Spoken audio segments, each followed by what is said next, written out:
Hello, my name is Joe, and welcome to my channel. Today I want to participate in my very first Tag Tuesday. Technically, it's the wee hours of Wednesday. I am a night owl, but that's okay. It's still basically Tuesday for me. Gavin at Genre Books created a really interesting tag he's calling Tag de France in celebration of the Tour de France. And by the way, as we're going through this, as you'll find out, the French will come up, but I can speak a very little bit of French. I am going to practice my pronunciation, so apologies if I screw something up and make myself sound silly. But anyway, just starting out with number one, Le Grand Départ. It is a memorable preface, introduction, or opening line. And I immediately thought of a book with a great opening line, and it is Moby Dick by Herman Melville. Of course, the famous three-word first line is "Call me Ishmael." Just such a great way to start a book. It's perfect. I read this about 10 to 15 years ago. I think it's due for a reread. But anyway, it's got a great opening. That's Moby Dick by Herman Melville.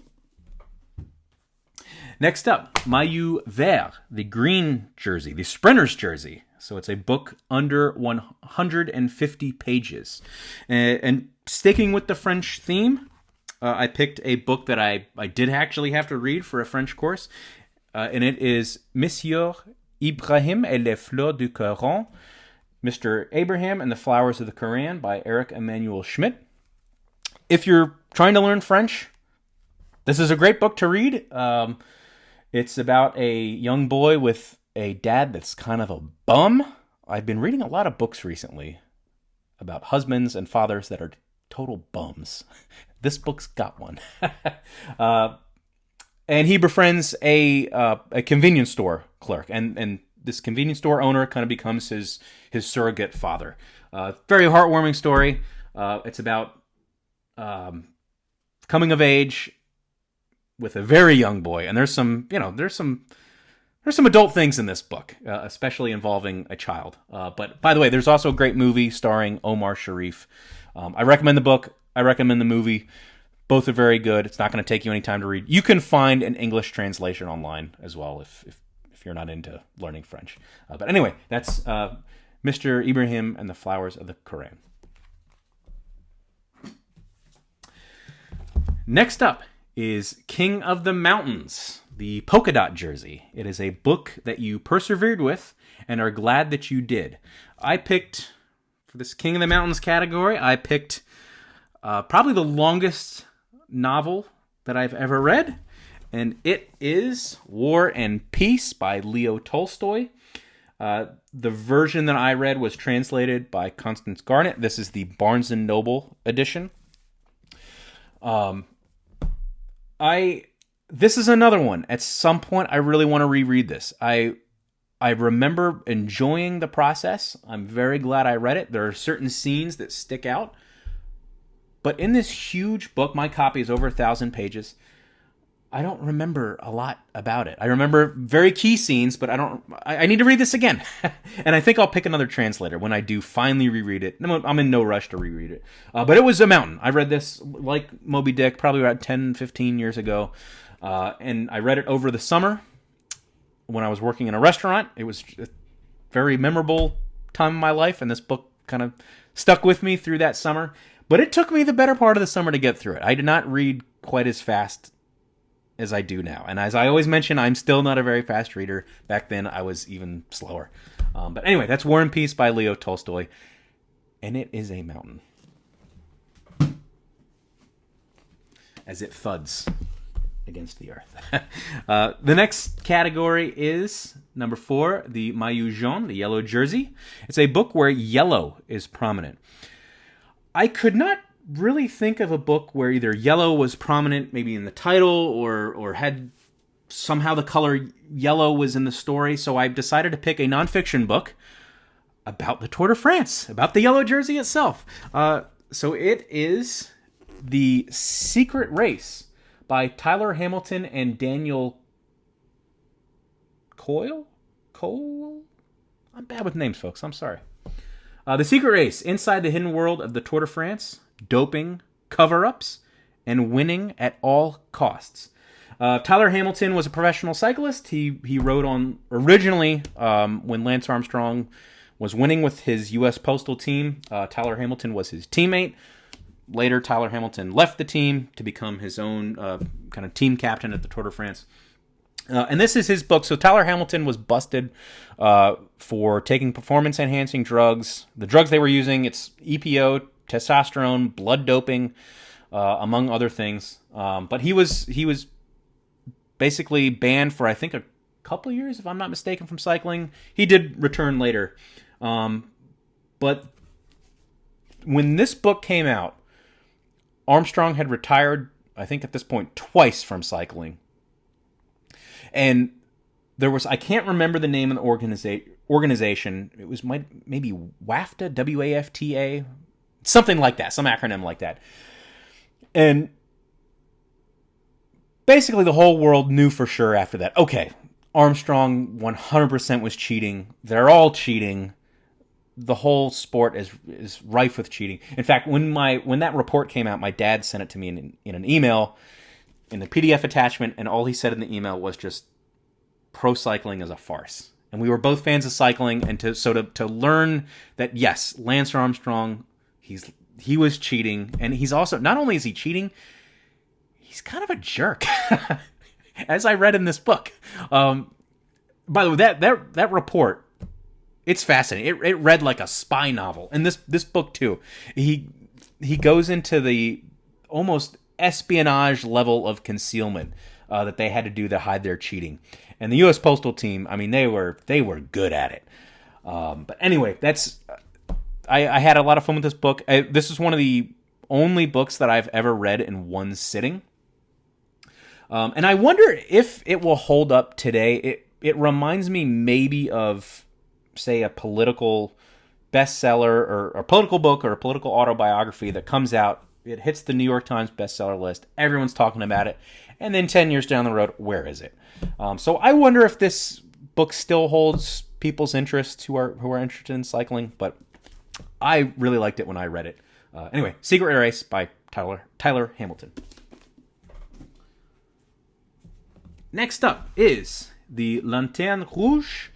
It is a book you were late to. And for this category, I actually didn't pick one book. I picked a pair of books, but really, I picked an author that I've always heard about. I've always been aware that, at least since college, that I knew he existed. And it is Cormac McCarthy. And the two books I have are The Road and Blood Meridian. So my history with this author is, I think the first time I ever heard the name was with, what is that movie? No Country for Old Men, directed by the Coen brothers. I saw that in college. It was a movie that my friend wanted to go see. I had not seen the trailer. And I'll be honest, I was a little underwhelmed by it. Everyone loves that movie. I like other Coen brothers movies way more. Little underwhelmed. I saw The Road. Kind of bummed me out. Didn't really like it.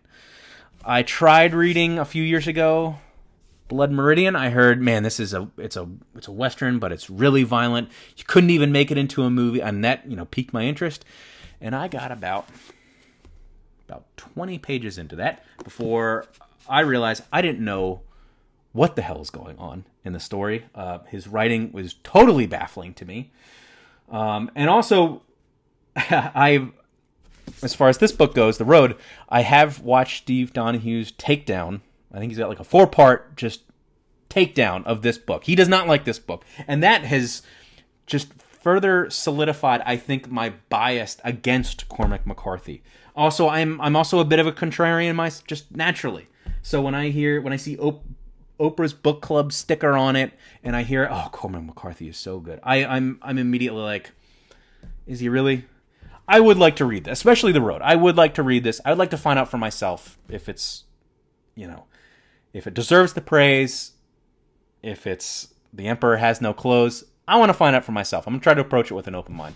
Maybe one day I'll try this one again. I mean, I've got the book. I'll try it at some point, but man, that prose. Everyone says, oh, his prose is so good. Is it really? Are you sure? the Emperor, does he have no clothes? Anyway, Cormac McCarthy. That's for the Red Lantern. Next up, the Hors catégorie. I'd call this, when I was into cycling, I guess, the beyond category. What's the hardest book that you've read or failed to read? And I picked a book, I've read it this year, so kind of a recency bias here in picking this book. It's a book that I did finish this book. Luckily, it's not that long, so it wasn't that difficult. But it is Our Beloved Kin by Lisa Brooks, A New History of King Philip's War. I read this book. I'm going through... Actually, I need to get back into it. I have a recent interest in military history. It started with World War II books, and I wanted to go back and read a book on the Revolution, a book on early conflicts in the Americas. So I picked up this one. It's about King Philip's War. It took place in a conflict that took place in Massachusetts in the 1670s. And unfortunately, this book is not really a military history. It's a revisionist history. And by the way, nothing, some people, their defenses go up when you say revisionist history. They shouldn't. But it's what I would call a revisionist history of this conflict. And I had some problems with it. I will link in the description to my video on my reaction to this book. You should check it out. I have a lot to say about it. But in short, I felt like the author, it was probably not a good first book to read about this conflict. I didn't have any background information, and I felt like she wrote it as if you knew what the conflict was about, as if you've already read a book on the conflict. So maybe a good second book. But also, I felt like the author, in one chapter in particular, she kind of took her modern 21st century values and projected it onto the 17th century. A 17th century puritanical society where being a Puritan is normal in the Plymouth colony. And she projected, I felt like she projected modern values onto the Puritans. And that kind of turned me off. So anyway, but I'm glad I read it. But it was a difficult read. I had to force myself to finish this book. But that's Our Beloved Kin by Lisa Brooks. Next up is number 7, Endurance, your favorite series. Now, I wish I could say I've got 2 series prominently on my bookshelves. One day I'll show off my bookshelves. One is Wheel of Time, the other is James Bond's Ian Fleming series. I wish I could have picked one of those, but with Wheel of Time, I haven't finished it. I got stuck around the slog, maybe around, I think, book 8 is where I kind of left off.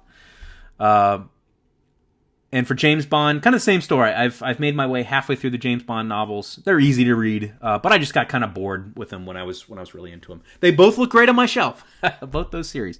But I picked a series that I have completed. The series is finished, and it is a book I started in middle school, finished in high school, and it is Harry Potter. This is, of course, the first book, The Sorcerer's Stone. When I was in the 6th grade, we had our homeroom teacher, just to pass the time, started reading out of this book. And, a few weeks after he started the book, half the class, we all went out and bought it. It actually kind of annoyed the teacher that we did that, which I figured, why would that annoy you? You encourage us to go read. What gives? But so I read this book and the first 3 books in the 6th grade. The next year, Goblet of Fire, the 4th book, came out. We all bought it, and we all just took us a couple days to read it. And then every 2 years after that, a new Harry Potter book would come out. And that happened all the way up until my senior year of high school. It was either my senior year of high school or the first year of my freshman year of college, where the series finished. But anyway, these books kind of carried me through middle school and high school. I loved each one. I've read the first 3 books many times. And if you've got kind of a young student, middle school age kid, or even high school, they will probably love these books. These books are great. They're a lot of fun. So for my series, it's Harry Potter. It's great. It's a lot of fun. But anyway, there it is. Next up is the Champs-Élysées, and it is your favorite Paris novel. And the book that I chose, I've mentioned this author before, and the book that I chose for this is So Much Blue by Percival Everett. This is another book that I've read this year, and only a third of this novel takes place in Paris. This book, it takes place in 3 different time periods in the main character's life. One time period is kind of modern day. His children, he's kind of, I guess, older. His children are kind of teenagers, and it takes place in his home in the United States. The earlier portion, when he's a very young man, takes place in El Salvador, and then the middle portion, when his kids are very young, takes place in Paris. So that's why I picked this book. This author is excellent. This book is excellent. I was introduced to this author through the movie American Fiction. It's based on his book Eraser. American Fiction's a good movie. Eraser is an excellent book. It's very, very good. This is my first book by the author, and I loved it. It's really good. If you see Percival Everett, I guarantee you it's going to be great. I've only read 2 of his books, and I just was given his latest novel called James, and it is about it's a retelling of Huck Finn, but from Jim's point of view. So I'm excited to read that soon. But anyway, that's for Paris. That's So Much Blue by Percival Everett. By the way, in the middle story, he has it's about him having an affair with a young French artist. So anyway, there it is. It's a great book. And next up is number 9, Lance Armstrong. Have you ever cheated to get to the finish quicker? And I'm sure I have in high school. I'm sure I have in high school reading books. I probably skipped something to get to the end. But in my adult reading career, no, with one small exception. And I think you'll forgive me for this. This is another book that I read this year. And it is The Iliad by Homer. And when you get...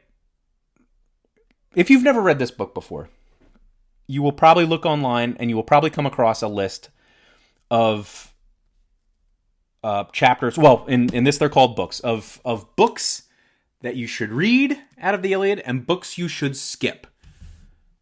I did not skip any book. Do not skip any book. Every list I came across skips book 10, and that's my favorite book. In this copy, I think it's called Marauders in the Night. And I love that book, and every recommended reading list of the Iliad recommends you skip that chapter or skip that book. So don't skip anything. However, in the second half of book 2, and anyone who's familiar with the Iliad knows what I'm talking about. In the second half of book 2, there is a very long and very tedious list of ships that are going towards Troy and where they come from and who's on the ship. And it's very tedious. I skimmed it. I didn't skip it. I've read the whole thing, but I did very quickly just skim it. Didn't really take much in. That's okay. If you're reading this, you want to read the book, read it cover to cover, read every book, don't skip a book. But that second half of book 2, you can scan it. So, sort of cheating, but I think everyone who's read the Iliad will agree it's okay what I did. It's okay. And last up is number 10, L'Equipe. Tag some others of the BookTube team. I am very new to BookTube. I don't know the proper etiquette. I haven't really established any relationships with any other BookTubers, so I'm not going to tag anyone. But I will say, if you're watching this and if you've made it to the end, and if you have a BookTube channel, do this tag. I'll link to Gavin's video. It's Gavin at Genre Books. And I will link to his channel. I'll link to his video. And do this tag. It's a lot of fun. I had a lot of fun coming up with my answers and pulling books off my bookshelf and showing them off to you guys. But that's all for now. Thank you.